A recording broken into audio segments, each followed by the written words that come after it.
This series contains the lore of the X-Men. As such, due to the many ongoing series, there will be the occasional contradiction between timelines.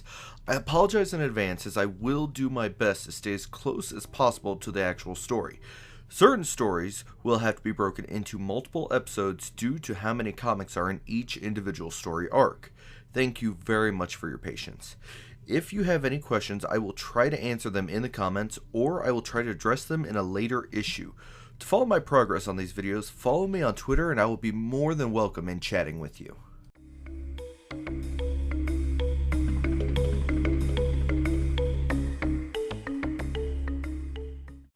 In a private school in New York's Westchester County, we are introduced to Professor Xavier, a man with the ability to telepathically talk to his students, summoning them to him. He is joined in his study by his 4 students, Cyclops, Iceman, Angel, and Beast. He proceeds to run them through various exercises, testing each of their powers.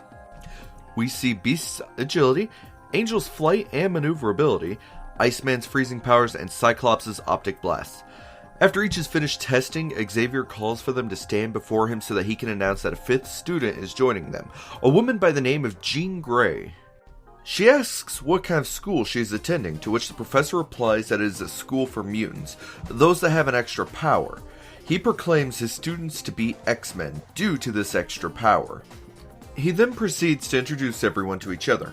Hank McCoy, the Beast, Bobby Drake, Iceman, Scott Slim Summers, Cyclops, Warren Worthington III, Angel, and lastly, Jean Grey, to be known as Marvel Girl. Jean then proceeds to show everyone that she is telekinetic and telepathic through various demonstrations. Afterwards, Xavier tells her more about the school and about how he built the school as a haven for mutants, its purpose of training mutants to use their powers, and how they are training to fight evil mutants. At this point, we swap over to the X-Men's first villain, Magneto, who uses his power of magnetism to disrupt the plans of the military and sabotaging much of their equipment before leaving a demand in the sky.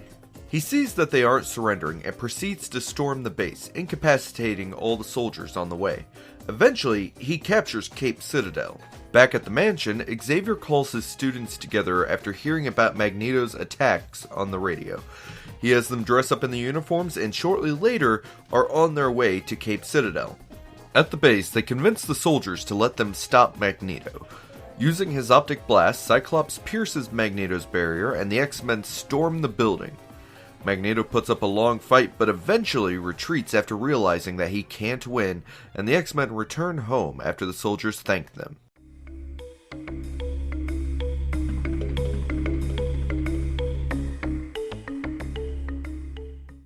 Back at Westchester County, the X-Men are out using their abilities to help people when the professor summons them, prompting them to hurry home. When they finally get back, he uses his power to project mental images against a blank wall. He shows them another mutant who has appeared who goes by the name the Vanisher, as he tricks a couple of policemen into taking him to a bank and then disappears right before their eyes.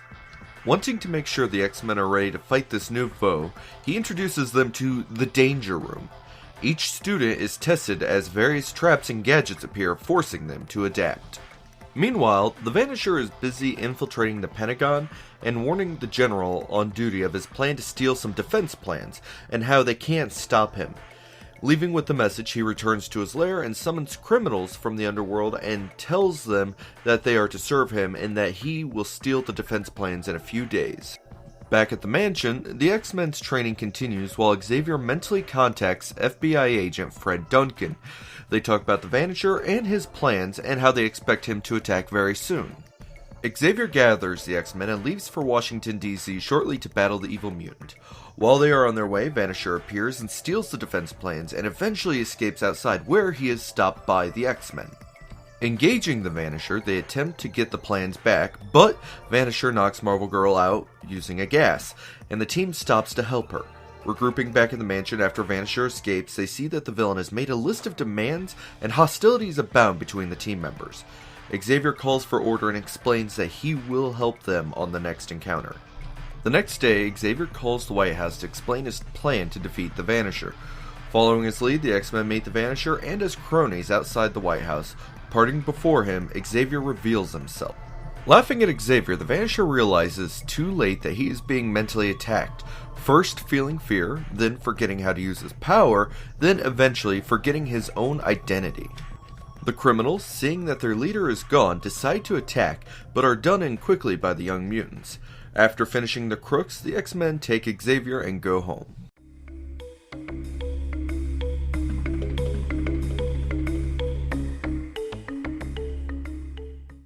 A few days later, we once again join the X-Men during their training.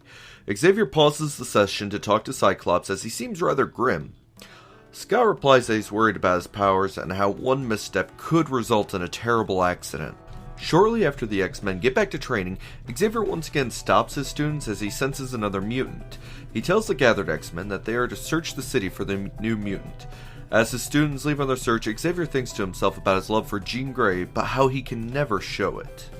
As the X-Men search the city, they get many false leads, with each striking out. Eventually, Cyclops makes his way to a carnival where he stops at a show featuring the Blob. The professor confirms to Cyclops that he is indeed the mutant that they are searching for. Cyclops watches the show until they call for volunteers to try to move the Blob, to which Cyclops and a few others accept and fail to do so. The second part of the act involves the Blob being shot at and repelling the bullets with his bare skin. After the show, Cyclops meets the Blob in his trailer and invites him to the X-Men, though he hostilely declines. Warren and Jean both show up as negotiations decline, and upon seeing Jean, Blob starts flirting with her. Eventually, he is convinced to go to the mansion. In the Danger Room, Blob is put through his paces and is offered to join the X-Men, though he refuses.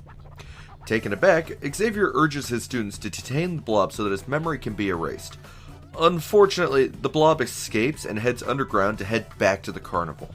Back at the carnival, Blob takes control of everyone and tells them that they're going to attack the X-Men. Realizing that the Blob may attack soon, Xavier starts constructing a device in his private lab to increase his mental strength so that he may stop the entire crowd and wipe their memories. He instructs his students to suit up and prepare for an attack. Shortly later, Blob is spotted and decides to send all of his men to attack. The carnival folk quickly break through into the mansion, and the X-Men do everything in their power to hold them off while Xavier finishes building his device. Eventually, the X-Men are overwhelmed and captured, though Cyclops briefly breaks free and knocks the Blob down by shooting the ground under his feet. He is quickly recaptured though and contained with the other X-Men. Blob leads a charge into the mansion to beat Xavier. This leaves the X-Men by themselves, and Jean, using her telekinesis, breaks them free. This allows them to halt the Blob one last time, allowing Xavier to finish his contraption and letting him wipe the crowd's memories of the X-Men and their headquarters. Xavier congratulates the students on their teamwork, and the Blob returns to working at the carnival.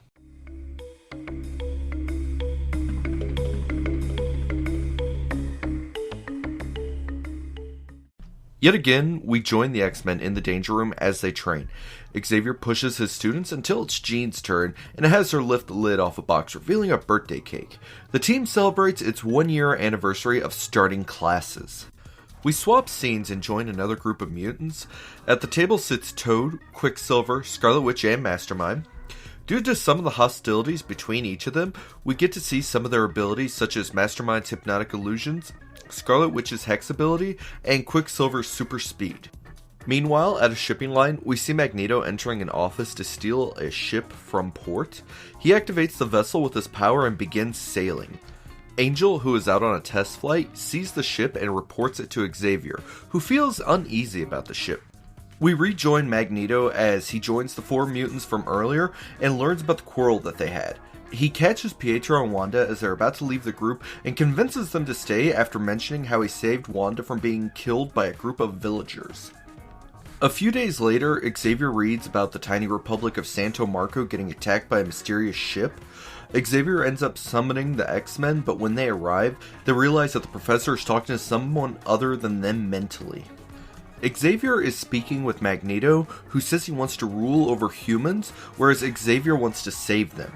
Leaving the conversation, Xavier realizes that the only way to stop Magneto is to fight him. Off the coast of Santo Marco, Magneto has Mastermind use his illusions to conjure up an army and trick the people into surrendering. Scarlet Witch is unsure of whether or not what they're doing is right, but Magneto reassures her. After a short time, the country is under his control and a real army replaces the illusions. Xavier and the X-Men infiltrate the country, and Magneto, sensing that they've arrived, tells Mastermind and the others to be ready for them. Xavier devises a plan, with each X-Man approaching Magneto's headquarters from a different way. Beast, being first, is thwarted by Toad and Mastermind. On the other side of the castle, Angel manages to beat the guards on his side, but is stopped by Quicksilver. However, he manages to stop Quicksilver, but is then attacked by Scarlet Witch, who knocks him out and is captured. Magneto, feeling overconfident at the capture of Angel, is surprised when Cyclops breaks in through the wall behind him. Cyclops, however, is detained, but not before hitting a power generator on the floor above him with one of his optic blasts. Realizing the danger, Magneto flees, and Cyclops, being free now, uses his blasts to hit the generator and blow it out of the castle. Iceman narrowly avoids the generator and rushes inside to free Angel and revive Cyclops. The students rush through the castle and are attacked by a Marvel Girl who thinks it's Magneto's men. Clearing the misunderstanding, the team regroup when they are attacked by a flow of lava. Panicking, the X-Men run, but are intercepted by Xavier, who reveals the lava is nothing but an illusion. Seeing that the X-Men are fine, Magneto prepares 2 bombs, one regular bomb on the door and a nuclear bomb to destroy the country. While rushing to Magneto, Xavier realizes that the door is trapped and throws himself at it to protect his students. Magneto arms the nuclear bomb and the mutants escape. Quicksilver, not wanting innocents to die, disarms the bomb after Magneto leaves. The X-Men check on the professor, who is mentally wounded, and tells them to leave him to go after the evil mutants. They see Magneto escape and worry about whether they'll be able to actually stop him without the professor's help.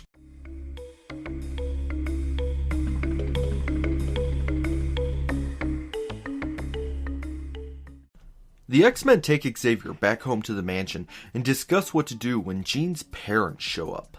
They hurry the parents out of the school after showing them around a bit, and as they drive away, we see Mastermind in the background.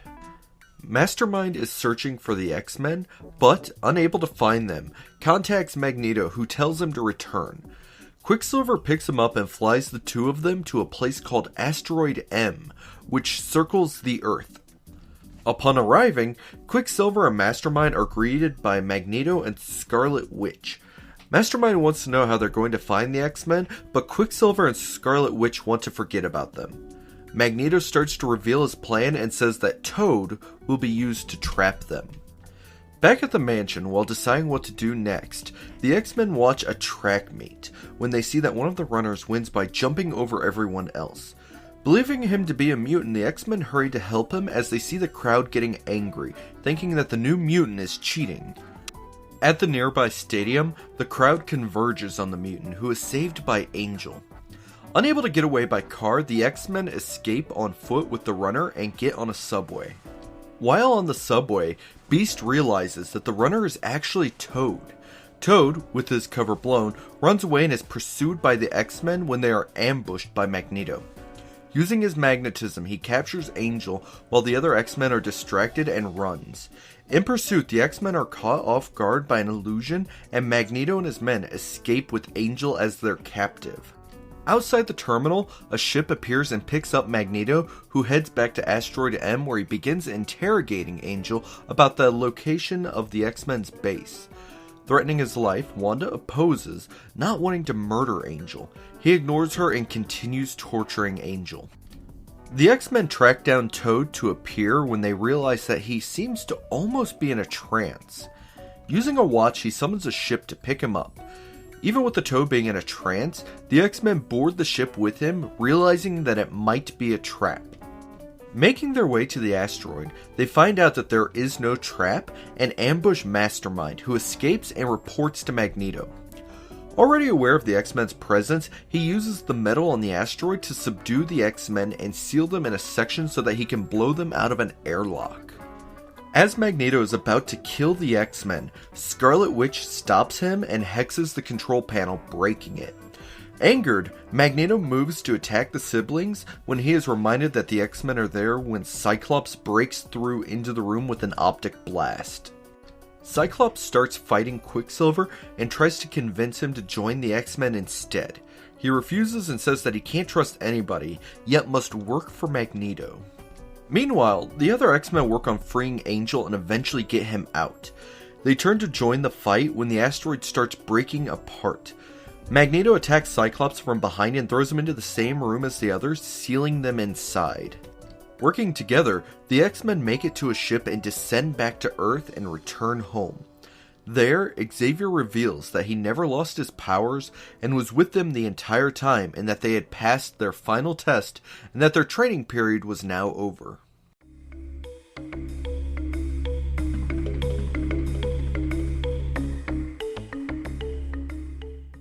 We join the X-Men at the dinner table as Xavier remarks about the Submariner while reading the newspaper about whether or not he is a mutant like them. Xavier claims that he would be a powerful ally, but a menacing foe as well. At the same time, Magneto himself is trying to get the Submariner to join him, threatening to use his most powerful weapons to do it. Suddenly, Cyclops appears and Magneto shoots him quickly, but the shot goes right through him, past Mastermind, and nearly killing Scarlet Witch. Magneto threatens Mastermind before remembering that he needs to find the Submariner before the X-Men. He sends out a mental projection of himself to start searching. Back at the mansion, Xavier is also sending out a mental projection of himself to search for the Submariner. While looking, he realizes that Magneto is nearby and returns to his body, not wanting his foe to be aware of his presence. Eventually, Magneto finds the castle that he is looking for and peers in through a window to see the Submariner in a rage over a recent defeat at the hands of the Fantastic Four. Seeing the futility of talking to him while he's in such a rage, Magneto instead coerces someone else and hatches a plan with him after promising him the throne to Atlantis. Xavier returns to his body and gathers his students to tell him that he's found the Submariner by following Magneto. He says that he knows where Magneto's hidden island is due to the reports of a ship in the area. Gathering on a ship of their own, they set sail towards their foe's base. Back at the undersea castle, it is suggested to Namor that he seek out Magneto as an ally since he is a fellow mutant. He decides to check out Magneto's offer and heads to his island. Upon arrival, Magneto is awed by the Submariner's power. He decides to use Wanda to influence the king into working with him. Unfortunately, Wanda accidentally uses her powers and unleashes a surge of deadly, high-voltage electricity, but Namor easily disposes of the wires. Wanda apologizes for attacking him while Mastermind and Toad mock him from afar. Suddenly, Angel appears, attacking the evil mutant. Reacting, Magneto uses his power to attack and hurls large boulders at his foe. Submariner stops him, wanting to take care of Angel himself. Flying up, he quickly grabs Angel and hurls him away. Beast and Iceman, seeing him coming their way, catch and save him. Sensing that it may be too late, Xavier rallies his team to fight. Magneto, though, is prepared and by using a giant magnet to boost his powers, destroys the oncoming ship. Though knocked into the sea, the X-Men manage to make their way to shore. They make it into the interior of the island and find the magnet responsible for their hardships. Thinking quickly, Magneto sends Quicksilver to stop Cyclops from destroying his weapon. Blindsided, Cyclops attempts to hit Quicksilver but misses. Marvel Girl shows up and disposes of the speedster by spinning him and making him dizzy. Scarlet Witch watches and hopes Magneto will save her brother, but he brushes her off. The Submariner, though, doesn't like his treatment of her and opposes Magneto, who uses his powers to send metal parts at his new foe, attempting to crush him. Magneto gloats over Namor when Cyclops breaks through the door with the others in tow. Knocked down by the blast, Mastermind conjures up a thick fog so that the villains can escape. Scarlet Witch, though, stays behind to try to save her brother. Namor demands his release as well, but is attacked by Beast. The X-Men each take a shot at Namor, each though fail to stop him. As Namor moves to finish off the X-Men, he is stopped by Xavier, who reveals that Quicksilver is alright, turns him over, and releases his mental hold on him. Namor leaves the two groups, not wanting to form an alliance with either, when he is attacked by Magneto, who doesn't want him to join the X-Men. Namor, though, breaks free from Magneto's attacks and destroys the giant magnet before returning to sea. Angered, Magneto once again flees with Scarlet Witch and Quicksilver. Xavier watches them, telling Cyclops that the twins must join the X-Men of their own free will.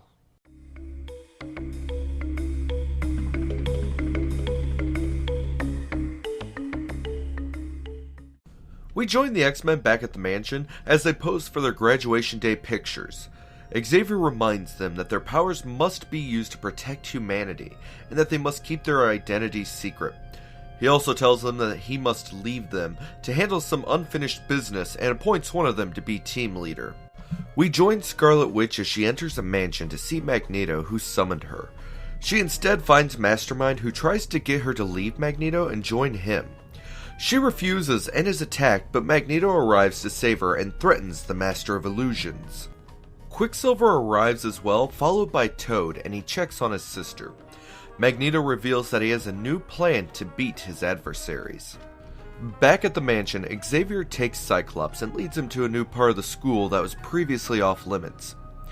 In one of the rooms, he reveals Cerebro and explains how it allows the location of mutants to be found. At the same time, he reveals that Cyclops will be the new team leader until his return. After the professor leaves, the rest of the students find out about Scott being the new leader and congratulate him. He reveals that he has been considering leaving to try to find a cure for his sight, but stayed for the professor. The other students leave as Scott stays behind voluntarily and uses Cerebro to listen for any mutants. We join Magneto again as he wanders through a carnival. He finds the Blob and goes to speak with him. He scans Blob's mind only to find a mental block. He offers Blob a chance to join him but refuses. The Blob ends up attacking, but Magneto knocks him back by ripping up the ground underneath him and knocks his head, thus regaining his memories.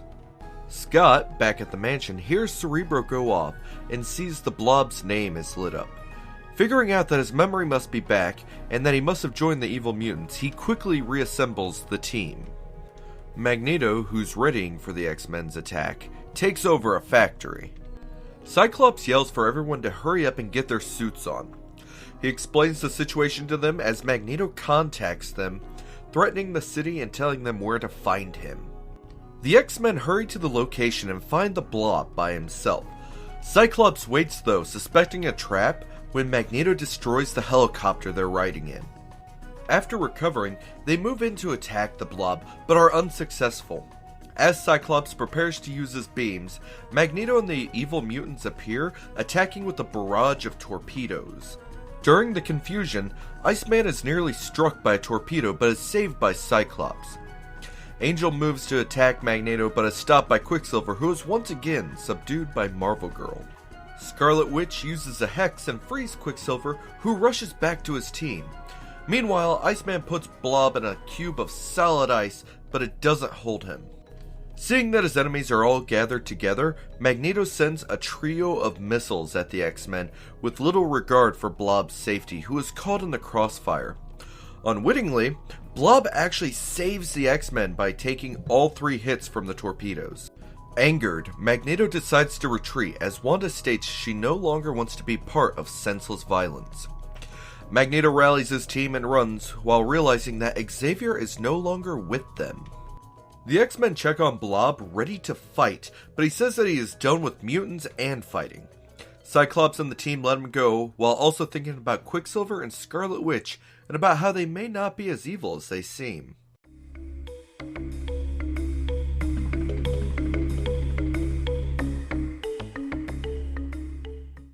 We join the X-Men in the Danger Room as they continue training, and Scott is pushing them to their limits.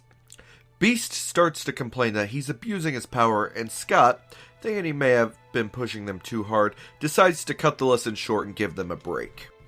Hank and Bobby leave the mansion and head into town, where they happen to find a kid trapped on a roof. Acting quickly, Beast bounds up the side of the building, rescues the kid, and gets back down to street level. The crowd, though, realizing that he's a mutant, begin to fear him. The crowd quickly turns into a mob, talking about how it was all set up to make them think mutants weren't dangerous. They start attacking Bobby and Hank, who manage to get away. Hank and Bobby make it back home, and, in a rage, Hank goes to see Scott, explains what happens, and resigns from the X-Men. Scott tries to change his mind, but to no avail. Worried that he failed, Scott activates Cerebro and contacts Professor Xavier for advice. Xavier, who is in a cave in the Balkans in Europe, tells the young student to do nothing as he is sure that Beast will not join Magneto. Scott asks about the professor's mission, to which he replies that he is on the trail of a man named Lucifer, and that he will explain everything if he returns. A week later, we find Hank living the life of a professional wrestler. He is matched up against another wrestler by the name of Unus the Untouchable. True to his name, Hank is unable to lay a hand on him and is eventually thrown from the ring. As Hank goes to climb back into the ring, he sees Mastermind in the crowd and notices that both he and Unus are looking at each other. Figuring out that Unus must be a mutant as well, he decides that it's not any of his business if he joins Magneto or not. We join Unus backstage as he talks to Mastermind about whether or not he can join Magneto. Unfortunately, he must first prove himself by defeating either one or all of the X-Men. Unus leaves to ponder how to complete his task when he stumbles upon a bank robbery in progress. Unus decides to take the money away from the criminals for his own use while repelling the bullets that are shot at him. Nearby, the X-Men are closing in on Unus after Cerebro figures out his location. Flying out on his own, Angel spots Unus and, figuring him to be a bank robber, tries to stop him. Unus knocks Angel aside with his force field, and Cyclops attempts to blast him with his optic beam. The beam, though, is reflected, and Cyclops stops and dodges Unus's attack. Thinking quickly, Cyclops has Iceman try to form an igloo around Unus to trap him, but it fails. Try as they might, nothing works on him, until he grabs Angel. Flying into the sky with the foe latched onto him, he drops him onto the top of a nearby building. Afraid of Unus's power, the X-Men head home to come up with a plan to defeat the new villain. Back home, they find Beast in the laboratory as he is finishing a weapon that will defeat Unus by increasing his powers. Thinking that they've been betrayed, the X-Men try to stop Beast, but he makes his escape. Hank tracks down Unus and shoots him with the weapon as the other X-Men arrive. Hank convinces the team to leave Unus, but they're angry, thinking about his betrayal. Back in the room, Unus tests his power, seeing that it is indeed stronger than before. He goes to grab a cigarette, only to find that he can't grab onto them. Unus eventually finds that he is unable to even eat. Bobby contacts the X-Men to tell them that he's followed Unus to a restaurant and that they need to join him. Arriving with Hank in tow, they see the villain desperately trying to get some food. Hank reveals that the only way to return his power to normal is to be shot with the weapon again. Unus agrees, Hank shoots him, and then tells Unus that he must never contact Magneto or commit crime again, to which he agrees. The X-Men, realizing that Hank never really betrayed them, welcome him back.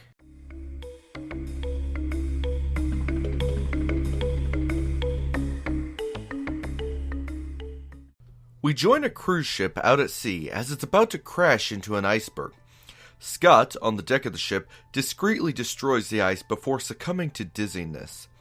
Taken inside, his fellow students take care of him when he tells them that the professor has a mission for them in Europe, and that he is going to contact them any minute. On cue, Xavier connects with the team with news that he has located Lucifer in the Balkans. He reveals that it was an encounter with Lucifer that cost him the use of his legs. He warns the team that should he fail, they must stop Lucifer themselves. Meanwhile, Lucifer is aware of Xavier's presence and unleashes an artificial dust devil that catches Xavier and whisks him to the villain. Upon arrival, Xavier pulls out a gun and shoots at Lucifer, but misses. The villain warns that if he is harmed, the world is doomed. We leave Xavier and Lucifer to join the X-Men in a nearby village when the Avengers show up. Earth's mightiest heroes, following Thor, were led by his hammer to an evil presence in the area. A tourist passing through is scared off by the team and drives off, nearly running the X-Men over. Explaining what he saw to them, the teens believe the newcomers to be connected with Lucifer. Angel flies off to scout the area. Below ground, Lucifer reveals that the reason he can't be harmed is due to a giant thermal bomb that is attuned to his heartbeat. Realizing that he is unable to attack Lucifer, Xavier listens as his foe talks about attacking the X-Men above him. He sets out to use a destructive ionic ray to defeat them. Sending out a mental image of himself, Xavier races against time and barely reaches the X-Men to warn them before the attack. Separated, the team quickly don their uniforms and regroup. Xavier warns the group that Lucifer must not be killed or even harmed. He also warns of a danger approaching from behind them. The Avengers appear from behind, and Thor, realizing that the threat is below, claims it must be destroyed completely. Xavier appears again and tells his team that they must stop the Avengers while he deals with Lucifer. Thor moves to go underground, but the X-Men intervene, stopping the god, and starting a brawl with the heroes. Back and forth, they exchange blows with each other. Back with Xavier, he rejoins his physical body just as Lucifer gloats about ending his life. Using the only weapon left to him, he uses his powerful mind to knock the evil man unconscious. He moves to check his foe's heart, but is uncertain if he is alright. He realizes that to disable the bomb, he will need the X-Men. Back above ground, Thor is about to defeat Iceman when Xavier stops him. After explaining the situation, Thor ends the battle by calling the other Avengers to him. He relays the new information to the team, and they unanimously decide to let the X-Men handle the crisis. Alone with his students, he guides them down to his physical body. Quickly taking action, he uses Angel to get himself and Cyclops on top of the bomb, and Xavier starts mentally probing the inside of the machine when it activates. Refocusing on the task, he finds the trigger and instructs Cyclops as to where he needs to unleash his power so that the bomb can be disabled. His power is on point and destroys the fuse. Xavier goes back to Lucifer, releasing his mental hold on him. Lucifer, who is told he is free to go, wants to know why. The professor tells him that it's enough that he's been defeated and warns him that there is no place that is too remote for the X-Men to get to. He also tells him that the X-Men have pledged to never harm a human, no matter what.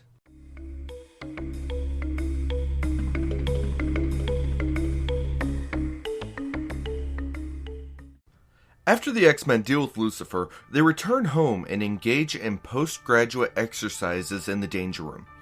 Scott realizes that Warren isn't present, and the team go to look for him and find him in his room watching the news. He motions for the team to watch as well.